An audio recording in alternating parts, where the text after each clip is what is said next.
Hi, I'm Bill O'Reilly reporting all this week from Los Angeles, California. Thanks for watching us tonight. President Obama, you and gas prices. That is the subject of this evening's Talking Points memo. Driving in from the LA airport yesterday, I saw gas signs that said $4.50 a gallon, $4.50. And all across the country, we're now paying the highest gas prices at this time of year ever. But President Obama has said little about it.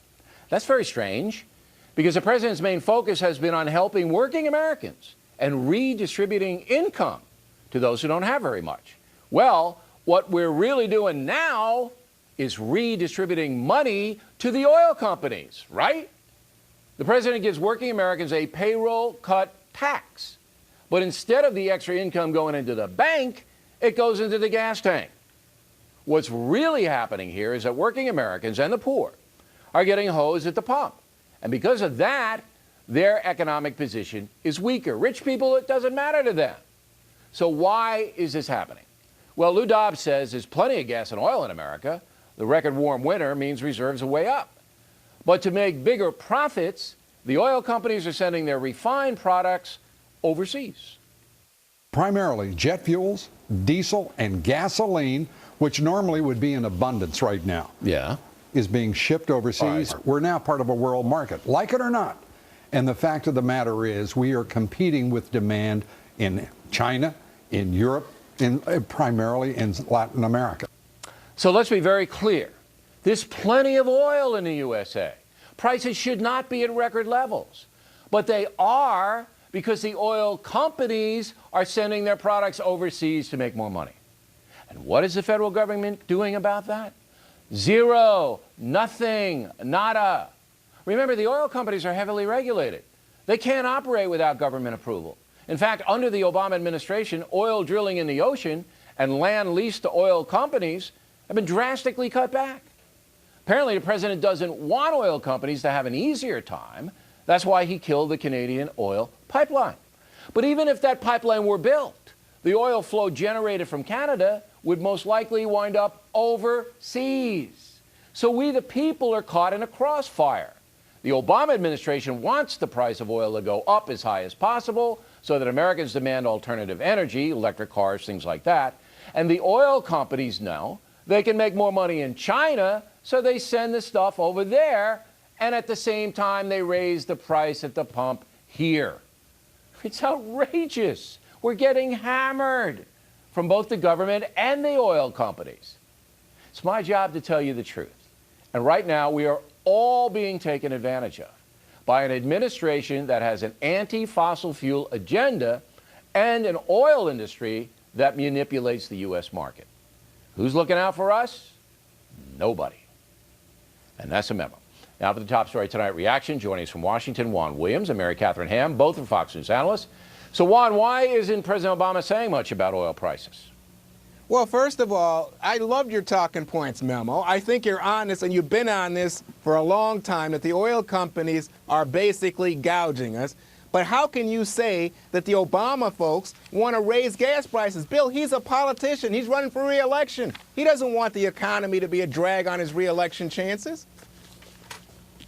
Well, I mean, I can't get into the president's mind, Juan, but why would you kill an oil pipeline that creates all of these jobs? All right, and 4 or 5 years down the road, brings oil from Canada. The Canadians are screaming, we're going to build our own pipeline and send it to China. So I don't know why President Obama does what he does. Well, I know he's listen, a zealot I don't want to get. I'll warming. answer your question. Let me answer your question. Go ahead. Your question is, why isn't he speaking out? And I think there are two reasons. One, the Republicans have certainly, they can't argue about the economy at the moment because things are looking better. So they picked on the gas prices as a way to attack Obama as a politician. And I don't think he has a lot to say about, instability in Iraq and Syria. That's the primary force for driving up these prices, along with what you just pointed out, that the oil companies are exporting the oil and gas over to China. So he's saying, if I say anything about this, the GOP will say, oh, you're getting involved with reining in big business. It's all over now. It's all over now. Now, after tonight, everybody's going to know what the deuce is going on. Now, Mary Catherine, you're a Republican, you're more conservative, and this and that. the Republican parties are going to have to go after the oil companies, something they're loath to do. Yeah. I don't even know if they're going to do it.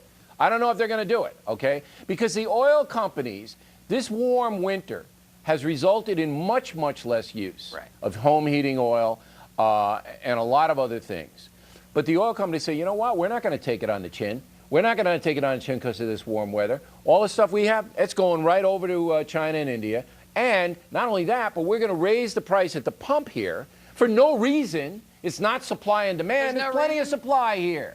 Look, Bill, I'm not sure I agree with your thesis that this is entirely an oil company conspiracy to raise prices. There are price signals involved here, and unrest in the Middle East does add to the potential cost of only producing on the oil speculation front, you have to guard not for the a fact supply that's and demand. Second of all, wait, let me ask. We live in a global economy. If you want Barack Obama to do something about this, would you like him to say that oil companies can only ship inside America? Is that the kind of intervention that you're looking for? Because I'm not in favor of that, and I think it prohibits us from operating in a global economy if we make laws like that. But you can publicize, like I just did, Mary Catherine.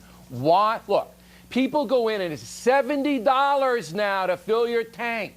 And they're going, what is going on here? And nobody tells them because the truth is too grisly.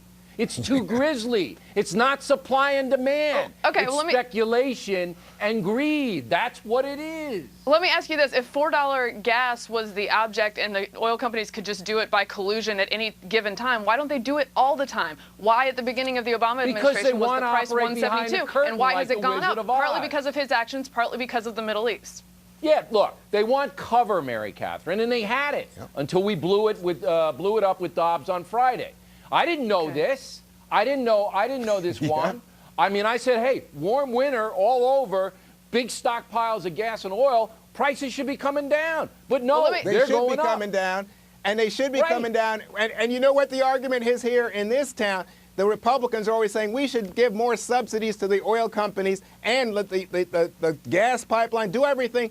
You don't worry about the environment. Give the oil companies what they want. That's the argument. But I don't think they get into the fact that the oil companies are busy stuffing their pockets with hardworking people's money. And they also say, oh, why doesn't Obama drill more? Wait. Mary Catherine, you had the last word. But look, even if they okay the pipeline, which I'm for because it's a job creator, and even if Obama said, hey, anybody can drill anywhere they want. Let's get all this oil in here. Let's do it. Let's do it. They still ship it overseas. Right. They still ship it overseas. It doesn't help us, Mary Catherine.